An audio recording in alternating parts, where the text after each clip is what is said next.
السلام علیکم پیارے ساتھیوں، آج کی یہ سچی اور بھیانک کہانی ہے ایک بدرو اور ایک جنزادی کی۔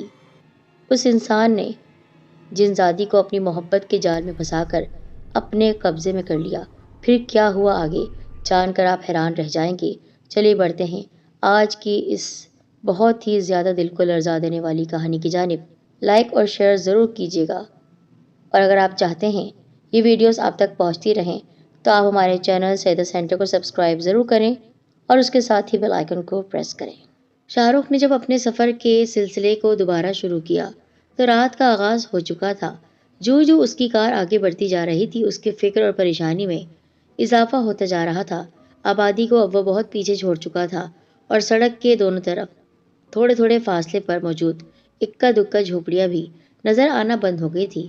شاہ رخ کی کار صحراؤں اور میدانوں کے درمیان بنی ہوئی ناگن کی طرح لہراتی اور بل کھاتی سڑک پر تیزی سے رواں دواں تھی۔ تاریک اور سنسان رات میں قریب کے میدانوں کے سینوں پر جگہ جگہ جنگلی درختوں نے لی ہوئی تھی، جہاں پر موجود جنگلی پودے اور درخت ایک وحشت کا سما پیش کر رہے تھے۔ کبھی کبھی سامنے سے آتی ہوئی کوئی تیز رفتار گاڑی اس کی کار کے نزدیک سے شوں کر کے تیزی سے گزر جاتی، یا پیچھے سے آتا ہوا کوئی ٹرک اس کی کار کو اوورٹیک کر کے آگے نکل جاتا۔ شاہ رخ کسی نہ کسی طرح سفر کا آدھا راستہ طے کر چکا تھا، جو تمام تر اندیشے اور خدشات کے باوجود انتہائی محفوظ اور بے خطر ثابت ہوا، اور اسے کسی رہزن یعنی ڈاکو سے کوئی سامنا نہیں پڑا۔ اب اسے اپنی منزل مقصود پر پہنچنے کے لیے آخری 1.5 گھنٹے درکار تھے، اور شروع کے 1.5 گھنٹے کے محفوظ اور بے خطر سفر نے آخری وہ گھنٹے طے کرنے والے سفر کے لیے اس کی ہمت اور حوصلہ پیدا کر دیا تھا، اور وہ کسی قسم کے خطرے سے اپنے آپ کو آزاد محسوس کر رہا تھا۔ یہی وجہ تھی کہ اس کے چہرے پر امید کی کرن پیدا ہوئی، اور وہ بڑے اطمینان سے گاڑی کی ڈرائیونگ کرنے میں مصروف تھا۔ رات کے 12 بج رہے تھے۔ تھوڑی دیر کی مسافت طے کرنے کے بعد ہی وہ اس چوراہے پر پہنچ گیا جہاں سے دائیں بائیں جاتی ہوئی سڑک سیدھی اس کے گھر تک پہنچتی تھی۔ اس نے جیسے ہی موڑ کاٹا، اس کی کار کے سامنے اچانک ایک نوجوان لڑکی آ گئی۔ اگر وہ بروقت ایک بھرپور بریک نہ لگاتا تو اس وقت ایک ناگہانی مصیبت میں مبتلا ہو گیا ہوتا۔ وہ لڑکی یا تو مکمل طور پر کار کے نیچے آ کر دم توڑ گئی ہوتی، یا پھر بری طرح زخمی ہو کر اس کے لیے ایک پریشانی کا سبب بن جاتی۔ کار کے بریک لگتے ہی وہ لڑکی کار کے دروازے پر آ کر اسٹیئرنگ سیٹ پر بیٹھے شاہ رخ سے انتہائی گھبراہٹ کے عالم میں بولنے لگی کہ میں یہاں سامنے سے آ رہی ہوں۔ سامنے فلیٹ میں میرا بیمار شوہر تکلیف سے تڑپ رہا ہے۔ اگر آپ اسے ہاسپٹل پہنچانے میں میری مدد فرما دیں تو میں آپ کی بہت شکر گزار ہوں گی۔ اس لڑکی کا سانس بری طرح سے پھولا ہوا تھا، اس کی زبان سے الفاظ صاف طور پر ادا نہیں ہو پا رہے تھے۔ شاہ رخ نے اس لڑکی پر ایک بھرپور نظر ڈالی۔ اسے وہ لڑکی اس پریشانی کے عالم میں بھی انتہائی پرکشش لگی، اور اس کے اندر کی شیطانیت جاگ گئی۔ اتنی خوبصورت لڑکی، اس کے چہرے کا کھلا ہوا گلاب اس کی پریشانی میں بھی تر و تازہ تھا۔ اس کے شعلہ اگلتے جسم کی تپش شاہ رخ بڑی شدت سے محسوس کر رہا تھا۔ لگ بھگ 18-19 برس کی اس نوجوان لڑکی کے حسن کے سحر میں وہ ایسا کھویا کہ اس کی درخواست کو رد نہیں کر سکا۔ اس نے پچھلی سیٹ کا دروازہ کھول کر اس لڑکی کو اندر بیٹھنے کے لیے کہا۔ وہ اس کا شکریہ ادا کرتے ہوئے کار کی پچھلی سیٹ پر بیٹھ گئی۔ شاہ رخ نے دروازہ بند کرنے کے بعد کار اسٹارٹ کر دی اور لڑکی کے اشارے کے مطابق اس کے فلیٹ کی طرف روانہ ہو گیا۔ مگر شاہ رخ کو اس وقت بڑی حیرت کا سامنا کرنا پڑا جب وہ ایک لمبی ڈرائیونگ کے بعد بھی بالکل نزدیک سامنے نظر آتے ہوئے اس لڑکی کے فلیٹ تک نہ پہنچ سکا۔ اسے ایسا معلوم ہو رہا تھا جیسے اس کے فلیٹ کو پاؤں لگ گئے ہیں۔ جو اس کی گاڑی آگے بڑھ رہی تھی، اس کا اپارٹمنٹ دور بھاگتا جا رہا تھا۔ اس عجیب و غریب اور حیرت انگیز صورتحال پر شاہ رخ پریشان سا ہو گیا۔ اپنی اس پریشانی کا اظہار اس لڑکی سے کرنے کے لیے اپنا سر کار کی پچھلی سیٹ کی جانب گھمایا، لیکن فوراً ہی ایک خوفناک چیخ اس کے حلق سے نکل کر کار کے اندر گونج اٹھی۔ وہ لڑکی تو وہاں سے غائب تھی، البتہ سیٹ کے نیچے ایک شخص کی لاش پڑی تھی۔ شاہ رخ نے سوچا کہ وہ لڑکی چلتی کار سے اتر گئی اور یہ لاش یقیناً پہلے سے یہاں موجود تھی۔ ظاہر ہے میں آگے دیکھ کر گاڑی چلا رہا تھا، مجھے کیا پتا کب یہ لاش اس گاڑی میں آئی جو اب اسے نظر آئی تھی۔ شاہ رخ اس لڑکی کی پراسرار گمشدگی کو بھول کر لاش کے وجود میں الجھ کر رہ گیا۔ اس لاش کے چہرے پر خراشیں پڑی ہوئی تھی اور اس کے سر اور بازوؤں سے خون بہہ رہا تھا۔ اس کے دل میں ایک انسانی ہمدردی کے پیش نظر اسے ہاسپٹل لے جانے کا خیال آیا کہ شاید اس میں زندگی کی کوئی جھلک ابھی باقی ہو اور بروقت طبی امداد سے یہ بچ جائے، مگر اس خیال کو زیادہ دیر تک اپنے ذہن میں جگہ نہ دے سکا، اس لیے کہ وہ اپنے اس خیال کو عملی جامہ پہنانے پر کسی مصیبت میں بھی پھنس سکتا تھا، اور اس شخص کے مر جانے کی صورت میں پولیس اسے قتل کے شبے میں گرفتار کر کے خواہ مخواہ پریشان بھی کر سکتی تھی۔ پھر اس نے سوچا کیوں نہ اس لاش کو سامنے بہتے ہوئے گہرے نالے میں ٹھکانے لگا دیا جائے، اس طرح وہ سب جھنجھٹ سے بچ جائے گا۔ لیکن نہیں، اس کے دل نے ہمت پکڑی، وہ ایک انسانی جان کی خاطر ہر قسم کا خطرہ مول لینے کے لیے تیار تھا۔ اس نے فوراً اپنی کار کو اسٹارٹ کر کے اس کا رخ قریبی ہاسپٹل کی طرف موڑ دیا، لیکن وہ تھوڑی دور ہی گیا ہوگا کہ اس کی کار نے آگے جانے سے جواب دے دیا۔ وہ پریشان تو تھا ہی، اس صورتحال نے اس کی پریشانی میں اور اضافہ کر دیا۔ اسے جلد از جلد ہاسپٹل پہنچنے کی فکر لاحق تھی، ذرا سی دیر سے وہ شخص اپنی جان سے ہاتھ بھی دھو سکتا تھا، اور یہ موت اس کے گلے پڑ کر خود اس کی اپنی زندگی داؤ پر لگا سکتی تھی۔ یہ سوچتے ہی اس پر کپکپی سی طاری ہو گئی اور وہ گھبراہٹ سے پسینے میں شرابور ہو گیا، لیکن گھبراہٹ سے تو معاملہ اور بگڑ سکتا تھا، لہٰذا اس نے اپنے حواس پر قابو پانے کی پوری کوشش کرتے ہوئے گرد و پیش کا جائزہ لیا، اور پھر بجلی کی سی تیزی کے ساتھ وہ اپنی کار سے نیچے اترا، اسے سڑک کے بیچ سے دھکیلتا ہوا نالے کے ساتھ جاتی ہوئی سروس روڈ پر ڈال دیا۔ وہ جلد سے جلد ہاسپٹل پہنچنا چاہتا تھا۔ شاہ رخ کار کی ڈگی کھول کر اس میں رکھے ہوئے ضروری اوزار نکالنے کے لیے جھکا ہی تھا کہ اسے کار ہلتی ہوئی محسوس ہوئی۔ وہ بری طرح سے چونک اٹھا اور جس حالت میں کھڑا تھا اسی حالت میں اپنا دم ساتھ لیا۔ اس کا تجسس بڑھ گیا تھا، لہٰذا وہ کار کے دوبارہ ہلنے کا انتظار کرنے لگا، کہیں یہ اس کا وہم نہ ہو، مگر کار اب کی مرتبہ پہلے سے بھی زیادہ زور سے ہلی تھی، جیسے کوئی جھٹکے کے ساتھ کار میں بیٹھا ہو۔ اس نے بڑی تیزی سے ڈگی کا دروازہ بند کیا اور شیشے سے کار کی پچھلی سیٹ پر نظر دوڑائی۔ لاش کی صورت میں سیٹ پر پڑا شخص اٹھ بیٹھا تھا۔ اس شخص کو یوں بیٹھا ہوا دیکھ کر شاہ رخ کو بڑا اطمینان نصیب ہوا۔ شاید وہ شخص بے ہوش تھا اور اب ہوش میں آ گیا تھا۔ شاہ رخ کو اس وقت اپنی حماقت پر بڑا غصہ آیا، کاش وہ اس کی پہلے ہی نبض دیکھ لیتا اور اسے اتنی اذیت سے نہ گزرنا پڑتا جتنی اذیت سے وہ اب تک محض سوچ ہی رہا تھا اور ایک ذہنی دباؤ کا شکار ہو کر گزرا تھا۔ شاہ رخ نے کار کا دروازہ کھولا اور سیٹ پر اس شخص کے برابر جا کر بیٹھ گیا۔ اس کے زخموں کا گہرا جائزہ لینے لگا۔ اس شخص کے چہرے پر خراشیں پڑی ہوئی تھی، ایسا معلوم ہو رہا تھا جیسے کسی نے اپنے لمبے نوکیلے ناخنوں سے اس کے چہرے کو بری طرح نوچا ہو۔ ان لمبی خراشوں نے ان پر خون جم جانے کی وجہ سے آڑی ترچھی بنی ہوئی سرخ لکیروں کی شکل اختیار کر لی تھی۔ سر کے زخموں پر بھی خون بہہ کر جم چکا تھا، جو یقیناً کسی پتھر یا بھاری ڈنڈے کی وجہ سے تھا۔ وہ شخص تکلیف سے سخت نڈھال ہو رہا تھا اور کمزوری سے اس پر لرزہ سا طاری تھا۔ اس شخص نے اپنے سیدھے ہاتھ سے شاہ رخ کا کاندھا پکڑا اور پھر اس کا سہارا لے کر اس کی طرف دیکھنے لگا۔ شاہ رخ نے جب اسے اپنی طرف گھورتے ہوئے پایا تو محسوس کیا کہ اس میں بات کرنے کی ہمت موجود ہے، لہٰذا شاہ رخ نے چاہا کہ اس کے بارے میں اس سے کچھ دریافت کرے، لیکن وہ شخص شاہ رخ کی زبان کھولنے سے پہلے ہی خود بول پڑا۔ اس نے تشکر آمیز لہجے میں کہا، کیا آپ مجھے میرے گھر پہنچا دیں گے؟ میرا گھر وہ سامنے ہے۔ شاہ رخ نے اس کی انگلی کے اشارے کی صرف نظر دوڑائی۔ چار سو پھیلی ہوئی رات کی تاریکی میں بھی اس نے وہاں سے تھوڑے فاصلے پر موجود ایک مکان کا اندازہ کر لیا تھا۔ یہ وہ خستہ حال ٹوٹا پھوٹا مکان تھا جس پر شاہ رخ کی نگاہیں اس راستے سے آتے جاتے ہمیشہ پڑتی تھی، اور وہ اکثر اس مکان کے بارے میں غور کرتا کہ آخر اس ویران میدان میں تنہا ایک کمرے پر مشتمل اس ٹوٹے پھوٹے مکان میں کون رہتا ہوگا۔ وہاں زندگی کی کوئی سہولت بھی تو موجود نہیں تھی، اور نہ کبھی اس مکان سے دن کے وقت بھی کسی کو نکلتے یا اس کے اندر کسی کو داخل ہوتے ہوئے اس نے دیکھا تھا۔ لیکن آج اس کا مکین اس کے ساتھ زخمی حالت میں بیٹھا ہوا تھا، اور اس مکان کے بارے میں اس کا برسوں کا تجسس ختم ہو چکا تھا۔ اور ہاں، وہ سوال جو اس کے ذہن میں تھا کہ یہاں پر کوئی رہتا ہی یا نہیں، پتہ چل گیا تھا کہ وہ شخص وہاں پر رہتا ہے۔ اس زخمی شخص کی درخواست پر شاہ رخ نے سہارا دے کر اسے کار سے نیچے اتارا اور پھر اسے لے کر اس مکان کی طرف بڑھنے لگا۔ فاصلہ کم ہونے کی وجہ سے اس مکان تک پہنچنے میں اسے زیادہ دیر نہیں لگی تھی۔ شاہ رخ اس شخص سے اس کے اس طرح زخمی ہونے کا سبب جاننا چاہتا تھا، اور یہ بھی کہ وہ کون تھا جس نے اسے اس حالت تک پہنچایا تھا۔ اس نے کئی بار اس شخص کے سامنے اپنا یہ سوال دہرایا، لیکن ہر بار وہ اس کے اس سوال کو بڑی خوبصورتی سے ٹال گیا۔ مگر شاہ رخ نے بھی شاید اپنے اس عمل سے باز نہ رہنے کی قسم کھا رکھی تھی۔ اس نے ایک بار پھر وہی سوال دہراتے ہوئے اس شخص سے کہا، تمہیں زخمی کر کے میری کار میں آخر کس نے ڈالا؟ کیا تم مجھے نہیں بتاؤ گے؟ میں تمہیں بتاتی ہوں۔ اچانک شاہ رخ کے کانوں میں انتہائی قریب سے ایک خوبصورت سی نسوانی آواز گونجی۔ وہ چونک کر ادھر ادھر دیکھنے لگا، مگر اسے وہاں کوئی عورت یا لڑکی نظر نہیں آئی۔ البتہ اس نے اس آواز پر اس زخمی شخص کو بے چین ہوتے ضرور دیکھا، جو بری طرح سے ہل رہا تھا اور اس سے دور ہٹ گیا۔ شاہ رخ کے دل میں پھر سے ایک تجسس پیدا ہوا کہ اس سنسان ویران جگہ پر ادھورا جملہ بول کر خاموش ہو جانے والی وہ لڑکی کون ہے؟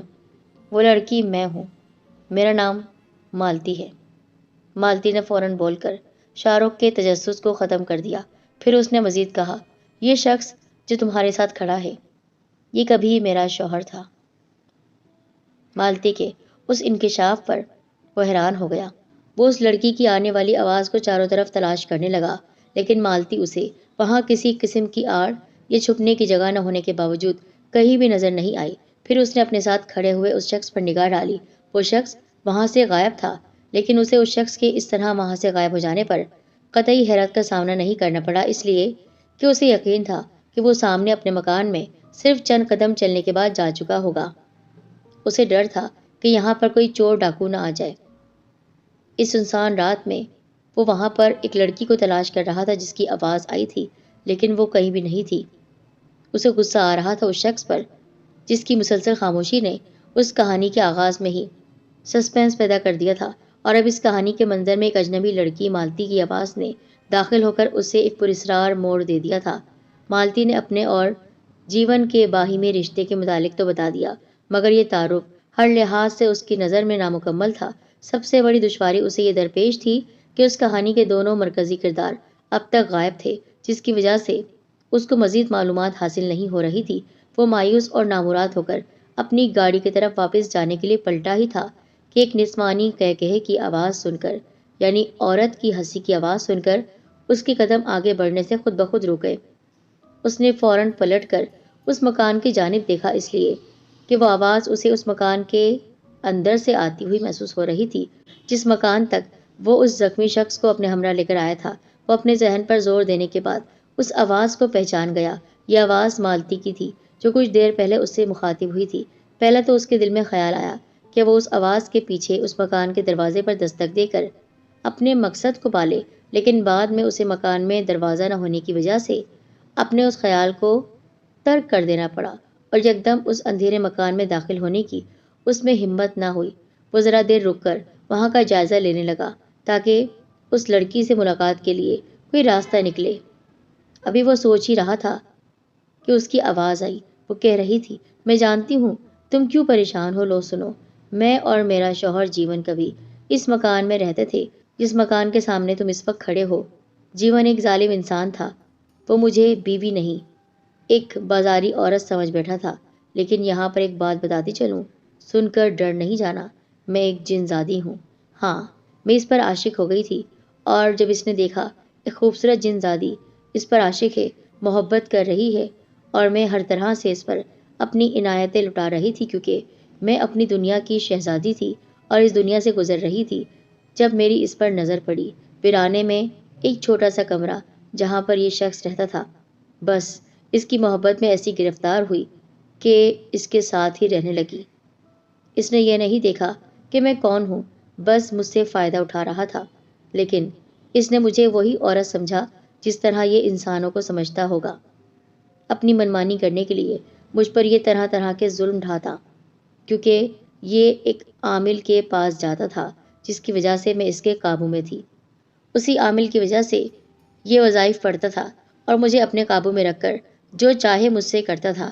پھر جب میں نے اس کی بات نہیں مانی تو پھر اس نے مجھے ہمیشہ ہمیشہ کے لیے جلا کر بھسم کر دیا۔ یہ بات سن کر شاہ رخ پر کپکپی طاری ہو گئی۔ وقتی طور پر تو وہ ڈر گیا تھا، لیکن فوراً ہی اپنے حواس کو جمع کرنے میں کامیاب ہو گیا، اس لیے کہ جنات سے ڈرنا اس نے اپنی زندگی میں کبھی سیکھا ہی نہیں تھا۔ مالتی نے دوبارہ اپنی بات کا سلسلہ جاری رکھتے ہوئے کہا، میں نے پھر ٹھان لی تھی کہ میں مر کے جا تو چکی ہوں اور اس کی قید سے آزاد بھی ہو چکی ہوں۔ اب مجھے اس سے انتقام لینا ہے، اور میں نے اس کو ہلاک کر کے اپنا انتقام لے لیا، لیکن شاید میں نے اس کو ہلاک کر کے اپنے پیروں پر ہی خود کلہاڑی مار لی۔ مرنے کے بعد کمبخت بھی بدرو بن کر مجھ سے آ ملا، اور یہ مجھے ستانے کا کوئی لمحہ بھی اپنے ہاتھ سے جانے نہیں دیتا۔ اور تمہیں شاید یہ نہیں معلوم کہ ابھی کچھ دیر پہلے اپنے شوہر کی بیماری کا جھوٹ بول کر کار میں تم سے لفٹ لینے والی لڑکی کون تھی؟ وہ لڑکی میں ہی تھی۔ میں اپنا پیچھا کرتے ہوئے اس بدرو نما انسان پر تھپڑ برسا کر اسے دور بھگاتی ہوئی بڑی مشکل سے تمہارے کار تک آئی تھی۔ میں نے کہا نا، یہ ایک بہت بڑے عامل کے ساتھ ملا ہوا تھا، تو ظاہر سی بات ہے اس کی روح طاقتور ہو گئی تھی، اور میں اپنی دنیا سے بھاگ کر یہاں آنے والی اس کے جال میں ایسے پھنسی کہ مرنے کے بعد بھی اس نے میرا پیچھا نہیں چھوڑا۔ میں نے اسے اپنے ہاتھ میں پکڑے ہوئے پتھر سے مار کر بری طرح زخمی کر دیا اور اپنے نوکیلے ناخنوں سے اس کا تمام چہرہ کھرچ ڈالا۔ جب یہ زخم سے نڈھال ہو کر بے سود پڑ گیا تو میں کار سے اتر کر یہاں بھاگ آئی، مگر کمبخت یہاں بھی تمہارے ساتھ چلایا۔ اب نہ جانے کس کونے خدرے میں اس وقت چھپا بیٹھا ہوگا۔ اس جنزادی نے پوری کہانی بیان کر کے دم لیا ہی تھا کہ اس مکان کے اندر سے اس کے چیخنے چلانے کی آوازیں آنے لگی۔ وہ چلا چلا کر کہہ رہی تھی، بچاؤ، مجھے بچاؤ۔ شاہ رخ ادھر ادھر دیکھنے لگا، ابھی تو یہ میرے پاس تھی، اب کہاں گئی؟ اندر سے اس کے چیخنے کی آواز درد میں بھری ہوئی تھی، یہ مجھے بری طرح سے مار رہا ہے، دیکھو مجھے بچاؤ، مجھے اس کی قید سے آزاد کر لو، مر کے بھی میرا پیچھا نہیں چھوڑ رہا ہے۔ ایسا معلوم ہو رہا تھا جیسے کوئی اسے دبوچ کر مار رہا ہو اور وہ اس کے چنگل سے نکلنے کے لیے اپنے ہاتھ پیر مار رہی ہو۔ شاہ رخ بے بس کھڑا ادھر ادھر دیکھ رہا تھا، اس کی سمجھ میں نہیں آ رہا تھا وہ کیا کرے آخر کو۔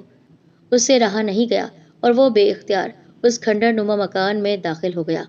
اس کے اندر داخل ہوتے ہی اس جنزادی کا چلانا بند ہو گیا، لیکن فوراً ہی اس کے کانوں میں ایک مردانہ آواز گونجی، خبردار، جو تم نے ہمارے معاملات میں دخل دینے کی کوشش کی، ورنہ تمہارا انجام اچھا نہیں ہوگا۔ غالباً یہ آواز اس بدرو کی تھی جو شاہ رخ کی نظروں کو دھوکہ دے کر غائب ہو گیا تھا۔ شاہ رخ نے اس کے شوہر کی دھمکی پر کوئی دھیان دیے بغیر دوبارہ اپنے قدم بڑھائے ہی تھے کہ ایک زوردار تھپڑ اس کے چہرے پر آ کر پڑا۔ تھپڑ پڑتے ہی اس کی آنکھوں تلے اندھیرا چھا گیا، اس کا سر بری طرح چکرانے لگا۔ جب اس کی حالت بہتر ہوئی تو اس نے کمرے کے گھپ اندھیرے میں دو لال لال انگارہ جیسی آنکھوں کو اپنی طرف گھورتے ہوئے پایا۔ جب اس نے ذرا غور سے دیکھا تو فوراً پہچان گیا، یہ وہی آدمی تھا جو انتہائی غصے کے عالم میں اس کے سامنے کھڑا تھا۔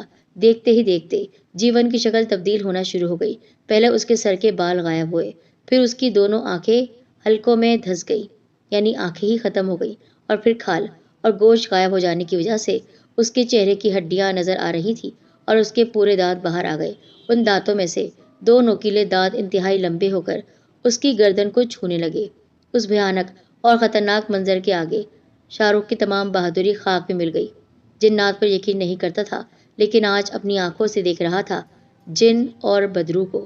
وہ دہشت کے مارے زور سے چیخا اور اپنی جان بچا کر فوراً وہاں سے بھاگ کھڑا ہوا، لیکن وہ بدرو شیطان اس کے پیچھے آتی جا رہی تھی۔ میں تمہیں نہیں چھوڑوں گا، نہیں چھوڑوں گا۔ شاہ رخ کو کوئی راستہ نظر نہیں آیا۔ اس نے آیت الکرسی پڑھنا شروع کر دی۔ وہ تیزی سے اس جگہ سے نکل جانا چاہتا تھا۔ وہاں سے مالتی کی آواز آ رہی تھی، شاہ رخ، مجھے بچاؤ اس سے، دیکھو یہ مجھے نہیں چھوڑے گا۔ شاہ رخ نے دیکھا کہ ایک جن ذاتی ایک انسان سے پناہ مانگ رہی ہے۔ یا اللہ میری مدد فرما، یا اللہ میں اس مظلوم جن ذاتی کو یہاں سے نکال سکوں۔ وہ پھر سے پلٹا۔ وہ بدرو اب اس کے پیچھے کھڑی تھی اور گھور گھور کر اسے دیکھ رہی تھی۔ کیا سمجھتے ہو تم یہاں سے جان بچا کر بھاگ جاؤ گے؟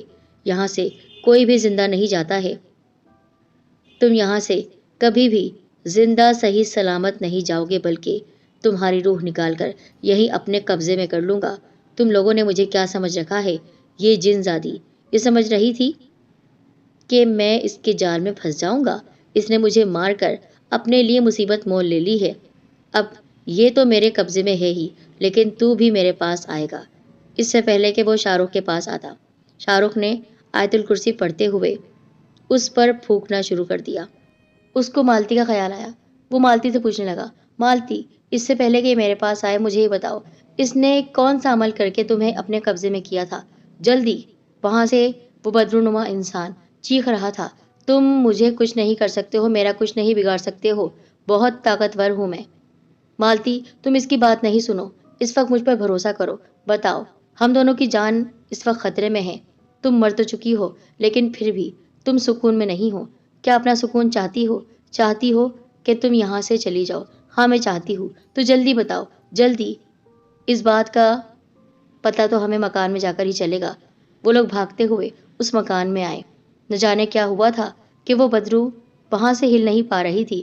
وہ آدمی چلا رہا تھا، چیخ رہا تھا، کیا کیا ہے تم نے؟ میں کیوں یہاں سے نہیں ہل پا رہا؟